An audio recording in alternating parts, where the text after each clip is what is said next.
o'zini sevganda ayol kishi nafaqat o'ziga qarash kerak, to'g'ri, lekin to'g'ri ovqatlanish kerak deb hisoblayman. Chunki zal bu 20-30% ishlaydi organizmga. Eng asosiy 70-80% bu pitaniya, ya'ni to'g'ri ovqatlanish kerak bo'ladi o'zi aslida. И, конечно, disiplina avvalambor, disiplina bo'lish kerak. То есть ayol kishi ertalab vaqtida uxlash kerak, soat 10 dan 2 gacha, хотя бы o'sha payt organizm uxlaydi. Ya'ni miyamizda shunaqa hujayralar bo'ladi-da, keyin stress bo'ladi, negativniy narsalar bo'ladi.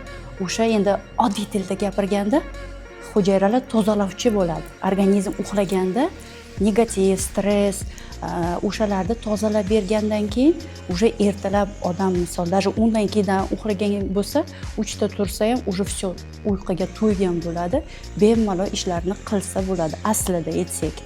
Keyin odam imенно o'sha paytimizda organizmimizda shunaqa gormonlar chiqarib beradi, ozdiruvchi gormonlar. Ya'ni inson ozadi. Ko'pchilik aytadi, men ozolmayman deydi-yu. Birinchidan avvalambor albatta analiz topshirish kerak bo'ladi. Endokrinniy, ginekologический sistema полный analizda tekshirib, agar hammasi yaxshi bo'lsa, demak stress bilan kam uxlaydi insonlar. O'shanda ayol kishi semirib ketaveradi.